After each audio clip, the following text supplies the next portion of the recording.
Hey guys, Marsnengen here, bringing you another Dragon Ball Z Dokkan battle video, and so we are back today with more of the Heroes agenda. I did have my big stream the other day, the Heroes versus the World stream, but we are taking that one step further outside of just versing all the events in the game.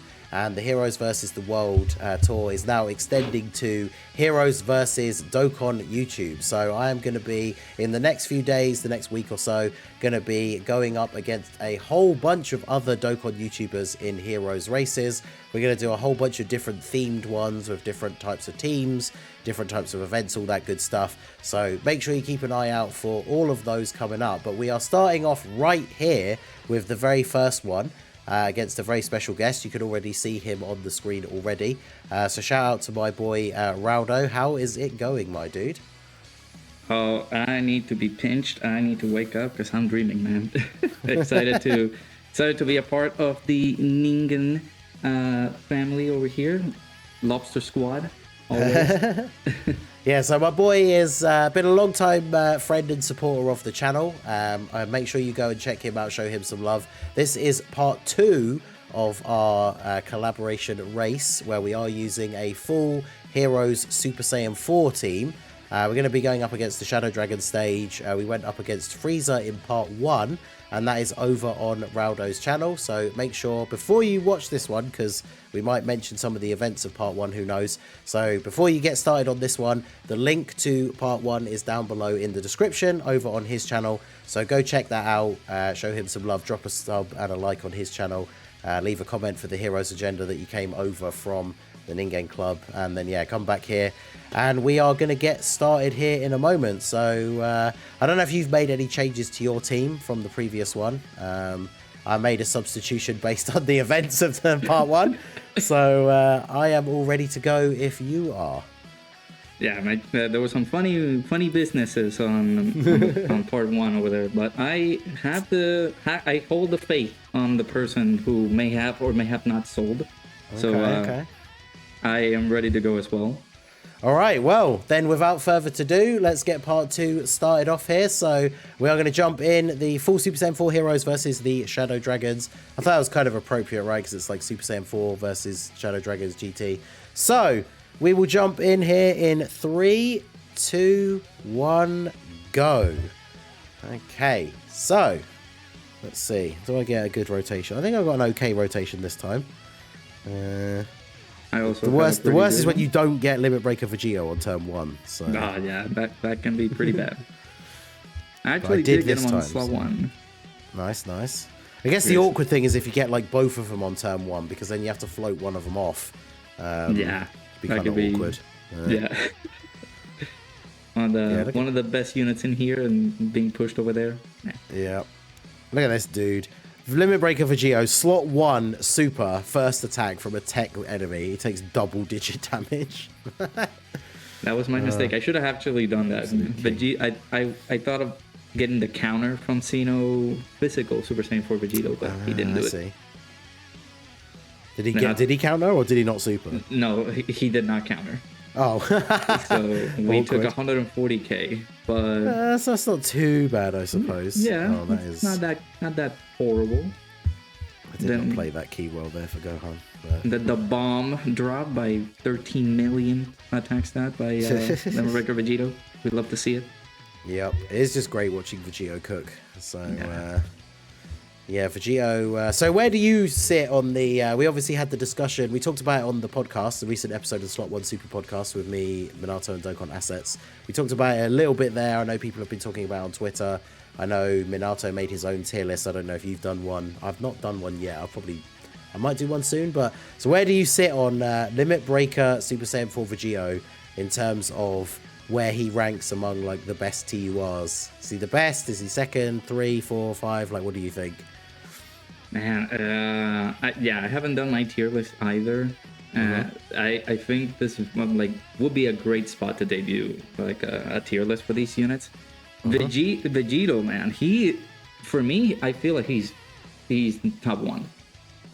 I feel like he definitely can make the argument that he is. Right? Like I've done runs where I've taken God Goku, I've taken 23rd World Tournament Goku, taken Piccolo Jr. over to like Fusion Samasu, which I guess on global is still the toughest fight before we get Omega, and he's just ridiculous.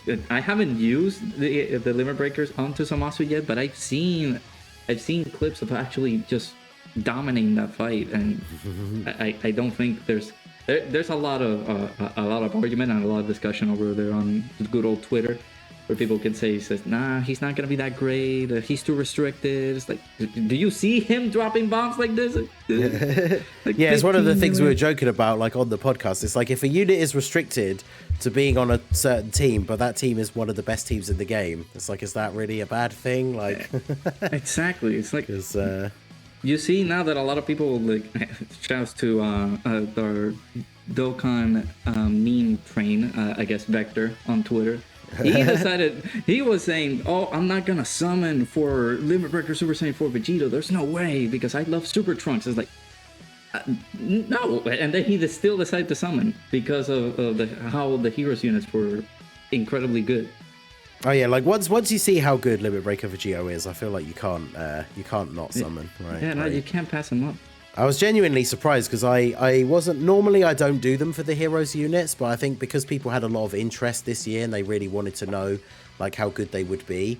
So this year I did do 55% showcases for like the headliners, and even at 55% I feel like Vegito is really good, because one of the things that always makes 55% units a lot better is when they get these like hidden potential abilities built into their kit, so you can get access to them without dupes. And obviously on like the crossover team, when he has his intro and everything, like for the first 6 turns, he has a 70% chance to crit. So like, even for a 55% unit, like that's really, really good. And obviously he's AGL, so he gets free level 5 additional. So you can still sometimes get like the triple super turns of him, even at 55%. Like, he's just such a good unit, even without dupes. Like, he's just generally very, very impressive. So yeah, I'm glad that I was able to catch that, because unfortunately for me, I just went super crazy when I got all the dupes, and I just immediately rainbowed him. But yeah, seeing him even to dominate at 55% shows how great this unit is. Yeah, I feel like those are some of the best units, right? Like, because even characters like God Goku, AGL UI Goku when he came out for like the 6th anniversary, characters that get a bunch of these hidden potential abilities, or things like guard and stuff like that, they just have so much extra value at 55% because they're able to put up these decent performances without you having to pull tons of dupes. And then obviously the Heroes banner always has been in that kind of position where if you're able to drop like a decent amount of multis because it's guaranteed featured, and then this year only 7 units on the banner. Like, I was kind of surprised at first because I rainbowed all the units, apart from the Tech Vegeta. I need one more copy, but I don't care about summoning for him. So I finished summoning and was like, oh, this is way less stones than I spent last year.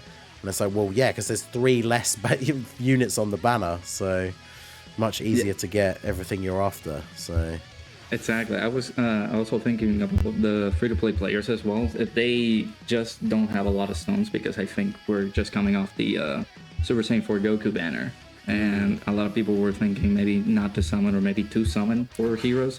Then getting these units and having 7 featured only, I feel like their chances went up a lot just for getting that done. Yeah, which is very good. Yeah, really good value. Because like Rose, he's obviously not as good as Vegito regardless of dupe level, but like Rose's still pretty decent at 55%. I was actually generally quite impressed with how good Fu is at 55% as well. But yeah, I just hit the star, by the way. It's getting carried away with the the discussion. How are you doing? So I'm at the last phase now. Okay. Yeah. So are you done? Yeah. I just hit the star, so I'm on the clear screen now. I set a new thing again. I think we both did last time, right? But yeah, 6 minutes and 18 for this one. So it's a good almost 3.5 minutes off of the original time. That's so crazy. Okay. It's one of those things you're saying. Obviously, I know you were there for a large amount of it, but the big stream that I did on, I'm not sure when this video will go up now, but it was on Saturday.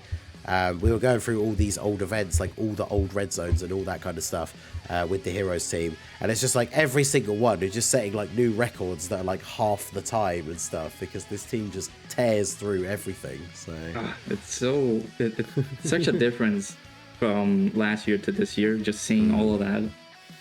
I saw all the some of the runs that you did, and phenomenal. You're just because like that's the thing. Like last year, I was able to no item every event with the Heroes team, but like some of them were a real struggle. Like when the Red Ribbon Army Red Zone came out, which was like a month after Heroes, some of the stages like Gamma 1 and 2, and then like funnily enough, it was I think Jiro and 19 for the super class version of the Heroes team with the Limit Breakers. That was so difficult because like the only decent super type Heroes units from last year were all Ki Blast super units, and they heal from your Ki Blast supers. So that stage was an absolute nightmare. But yeah, this time you just go through and Vegito just is a one-man army. So dropping that sword and everything. All right, I finished up, but I think I got a new record, but I couldn't beat you. What did you get in the end? I got 7 minutes and 48. That's not bad though. So good speedy clears. But yeah, so the Heroes team, full Super Saiyan 4s, absolutely dominating all these events. Well, actually, that's kind of funny. I don't know what team I used yesterday, because if I set a new record, it means that whatever team it was I beat the Shadow Dragons with in the Heroes stream on Saturday, I think that would have been the record I set then. So this team managed to do it even quicker than whichever one it was I used the other day. So but yeah, so there you go. So that was the first of many, the Heroes versus Dokkan YouTube series. I'm going to be going up against a whole bunch of different people, a few familiar faces, a few new people, one big particular name that you guys might be expecting. It's been a while since we've done anything together, so let's just say he was a former Heroes hater who's seen the light. That should be coming up as the I think maybe the final boss of the World Tour. But it all started right here with episode 1 with our boy Raudokun. It was great to have you here on the channel. Anything you would like to say before we head off here? Gotta say, we love to see the Heroes Agenda shining bright. Gotta see more of this, and of course, get yourself some new Heroes Agenda merch from Ningen's store available to you. You just gotta rep the Heroes Agenda. Yeah, definitely shout out to Mario Zeus. You guys know he's the regular guy that does the art on all my channels stuff. Absolutely snapped with the merch. So yeah, check those out down below. And as I said at the beginning, if you did go ahead and watch this one first, even though this is part 2, make sure you go down to the link in the description and go and watch part 1 on Raudokun's channel. Leave some love for him over there. And yeah, so that is going to be it from us over here. Race number 1 in the books, and the next one, I'm not sure who the second one is going to be against yet. I've got a few in the works, so stay tuned for the next one coming up very soon. So that is going to be it for the video, guys. This has been the Masked Ningen. Smash that like button, subscribe to the channel if you are new. Check out the links down below for the Discord and the merch store, and I will see you all again soon. Have a good one.